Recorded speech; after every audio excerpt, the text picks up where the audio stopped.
170 milliards de dollars ne se sont pas volatilisés. Ils ont été retirés comme on débranche un câble d'alimentation directement du cœur de l'économie américaine. Un jour, les fonds affluaient. Le lendemain, les commandes de Boeing s'évaporaient, les chantiers d'usines se figeaient en plein élan et les chaînes d'approvisionnement se mettaient à grincer, comme un système qui tourne sur l'alimentation de secours. Wall Street a vacillé. Washington a hésité. Mais la Chine, elle, avait déjà bougé. Elle replantait ses capitaux au Mexique, en Serbie et en Asie du Sud-Est, redessinant les corridors commerciaux pendant que le monde détournait les yeux. Ce n'était pas une pause, c'était un virage, et ce levier, il n'a pas disparu. Il n'est juste plus entre les mains de l'Amérique. En l'espace de 3 ans, les investissements chinois aux États-Unis se sont effondrés, de 46,5 milliards de dollars en 2016 à moins de 1,9 milliard en 2024, selon le Rhodium Group. Ce n'est pas un recul, c'est un retrait stratégique. La Banque de Chine a cessé de financer les projets immobiliers à New York et Chicago. De leur côté, CITIC et Fosen se sont retirés de zones industrielles dans l'Ohio et le Nevada. La société immobilière Cushman & Wakefield a confirmé que les acheteurs chinois ne représenteront plus qu'une part infime, moins de 1%, des transactions commerciales américaines au premier trimestre 2025 contre 10% en 2015. Ce n'est pas un gel du capital, c'est un retrait discret. Tandis que les projecteurs restaient braqués sur les droits de douane, les flux s'inversaient silencieusement. Les annonces de financement ont laissé place aux annulations de projets. Les chantiers se sont figés. Et les investissements chinois qui soutenaient autrefois les accélérateurs technologiques américains comme Plug and Play se sont complètement évaporés. Alors, la vraie question n'est pas seulement pourquoi la Chine s'est retirée, mais ce qu'elle est en train de préparer à la place. L'exposition de Boeing à la Chine atteignait 14 milliards de dollars en commande en attente fin 2023, selon Bloomberg. En mars 2025, ce pipeline s'était désintégré. D'après Reuters, l'administration de l'aviation civile de Chine, la CAAC, a bloqué l'acceptation des nouvelles livraisons de 337 MAX, invoquant des incertitudes dans les relations bilatérales. Les données de suivi d'aéronefs de Cirium montrent que 6 jets 337 MAX, pourtant finalisés et destinés à la Chine, ont été redirigés vers des parcs de stockage à Victorville, en Californie, rien qu'au mois d'avril. Mais les répercussions dépassent largement le secteur de l'aviation. Le fournisseur de titane de qualité aérospatiale Arconic, dont 12% du chiffre d'affaires provenait des livraisons pour Boeing Chine, a déclaré un manque à gagner de 115 millions de dollars au premier trimestre. Pourtant, ce rejet de la part de la Chine n'était pas qu'une mesure de précaution, c'était un signal de précision. Boeing n'est pas qu'un simple exportateur, c'est un symbole national de suprématie industrielle. En se retirant de Boeing, la Chine envoyait un message clair. Nous ne bluffons pas.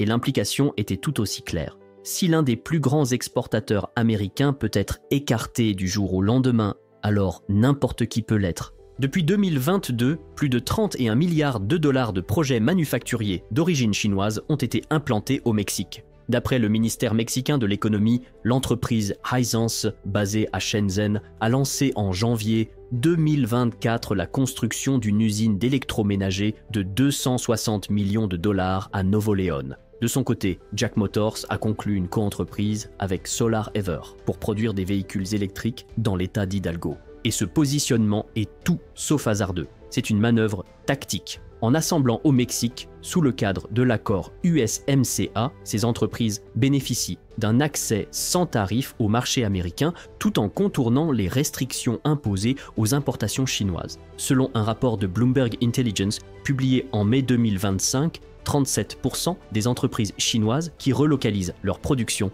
privilégient désormais l'Amérique du Nord à l'Asie du Sud-Est. Un renversement complet par rapport à il y a seulement 2 ans. Cette tendance n'a pas échappé à la Maison-Blanche. Le 10 avril, le président Trump a signé le décret exécutif 14 288, imposant une taxe de 25% sur les marchandises non conformes à l'USMCA en provenance du Mexique, déclenchant l'examen immédiat de 28 projets en cours. Le groupe logistique Maersk a confirmé une hausse de 26% des inspections à la frontière au mois de mai, provoquant des retards moyens de 3,2 jours pour les livraisons transfrontalières. Ce ne sont pas des coïncidences, ce sont des points de friction délibérés. Et dans une chaîne d'approvisionnement, la friction brûle les marges bien avant de faire la une des journaux. Le Canada joue une toute autre carte, celle des ressources, des matières premières. Selon les autorités canadiennes, 18,7 milliards de dollars de projets liés aux minéraux critiques, lithium,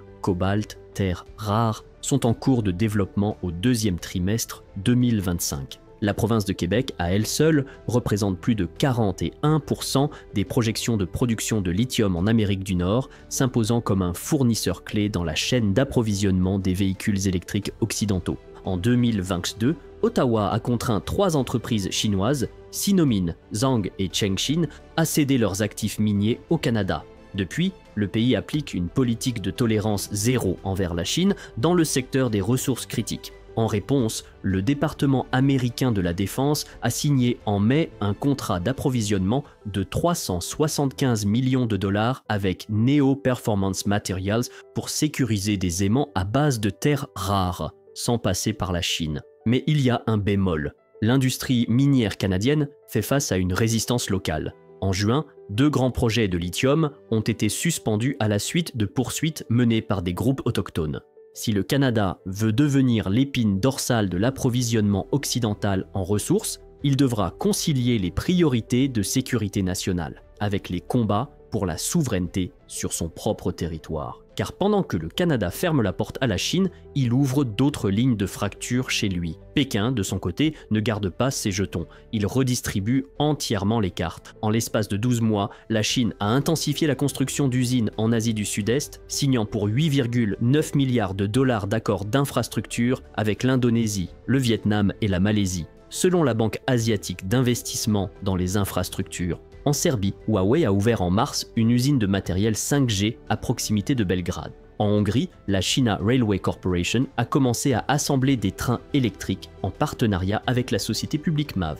Mais le pivot le plus spectaculaire est survenu en mai, lorsque la Banque de développement de Chine a validé un prêt de 1,2 milliard de dollars pour le port de Marona, au Pérou. Objectif: créer un nouveau corridor d'exportation pour les terres rares, à destination d'acheteurs non occidentaux. Ce ne sont pas des investissements dispersés, ce sont des mouvements de périmètre. La Chine construit une redondance dans son réseau mondial, non seulement pour atténuer les risques, mais surtout pour diluer l'influence américaine sur les points de passage stratégiques. L'économiste Alicia Garcia Herrero l'a résumé dans le Financial Times. La Chine ne se contente plus de réagir aux sanctions. Elle construit une géographie économique parallèle. Le message est limpide. Le capital chinois ne rentre pas au pays. Il s'assure de ne jamais avoir à le faire. Le campus de semi-conducteurs à 20 milliards de dollars d'Intel en Arizona et l'usine de batteries pour véhicules électriques à 3,5 milliards de Ford dans le Michigan sont les vitrines du grand retour industriel américain. Mais les délais d'exécution révèlent une réalité plus inquiétante. Selon le rapport 2025 sur la relocalisation de McKinsey, moins de 18% des capacités industrielles promises aux États-Unis sont aujourd'hui pleinement opérationnelles. La plupart des installations ne seront pas fonctionnelles avant 2027, voire plus tard. Pendant ce temps, Bloomberg signale des goulets d'étranglement dans l'approvisionnement en hydroxyde de lithium, un composant essentiel dans les usines de batteries américaines, provoquant des retards en cascade dans la production de véhicules électriques. Tesla, par exemple, a repoussé pour la 3e fois cette année les objectifs de production de son Cybertruck. La Maison-Blanche avait pourtant signé en 2022 le CHIPS Act, doté de 52 milliards de dollars pour soutenir la fabrication de semi-conducteurs. Mais selon les audits du GAO, moins de 40% des fonds alloués avaient été effectivement débloqués en mai 2025, en grande partie à cause de retards réglementaires et d'encombrements liés au permis. L'ancienne secrétaire au commerce des États-Unis, Gina Raimondo, l'a rappelé lors du Forum mondial sur la fabrication à Stanford. La relocalisation, ce n'est pas un sprint, c'est un marathon que nous avons déjà pris en retard. Et pendant que l'Amérique construit la piste, les industriels continuent de voler à l'aveugle. Car ce qu'il manque, ce n'est pas seulement de l'argent, c'est du temps. Les prix à l'importation aux États-Unis ont bondi de 7,2% sur un an en avril 2025, principalement à cause des hausses tarifaires sur les composants en provenance du Mexique, du Canada et des fournisseurs chinois réorientés. D'après le Bureau of Labor Statistics, le Conseil américain de politique automobile estime que le régime tarifaire réinstauré par Trump ajoute 1600 dollars au coût moyen d'un véhicule neuf. Résultat, GM et Stellantis ont enregistré au premier trimestre des surcoûts respectifs de 4,1 milliards et 2,7 milliards de dollars. L'inflation, qui semblait s'apaiser, est repartie à la hausse. En mai, l'indice des prix à la consommation a grimpé de 0,6%, soit la plus forte hausse mensuelle depuis juillet 2023.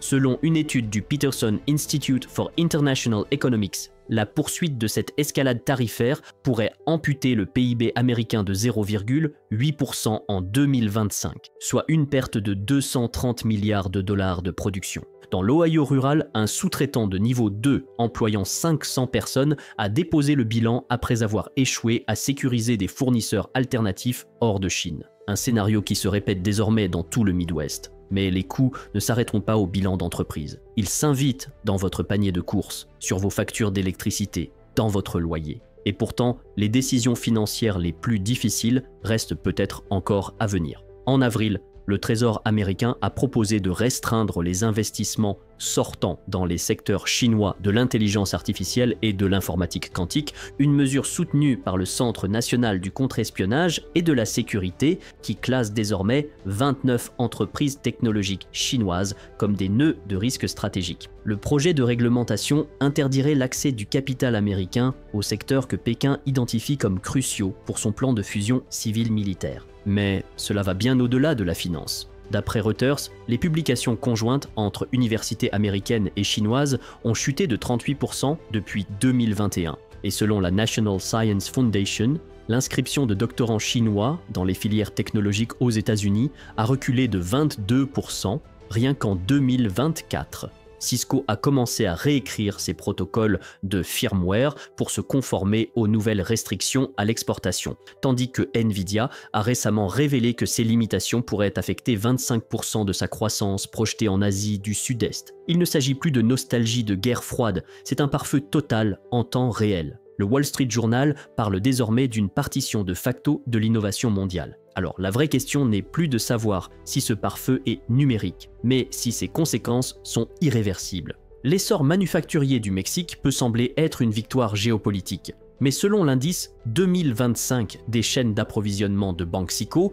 plus de 58% des composants utilisés dans les nouvelles usines relocalisées proviennent toujours de Chine continentale. L'usine de BYD à 600 millions de dollars prévue à Coahuila n'a pas été abandonnée par manque d'intérêt. Elle a été rattrapée par les scrutins américains en raison de semi-conducteurs chinois intégrés au système de transmission électrique. Bloomberg rapporte que même le projet phare d'extraction de lithium dans l'état mexicain de Sonora dépend de technologies de raffinage chinoises, ce qui a aussitôt fait réagir Washington. Depuis, la présidente Claudia Sheinbaum a renforcé le contrôle des investissements étrangers, mais les mécanismes de surveillance restent inégaux. Et pendant que les entreprises américaines injectent massivement des capitaux dans la région, UPS vient par exemple d'inaugurer un hub logistique de 90 millions de dollars à Guadalajara, leur dépendance aux sous-traitants chinois reste intacte. Comme le souligne l'économiste Duncan Wood du Wilson Center,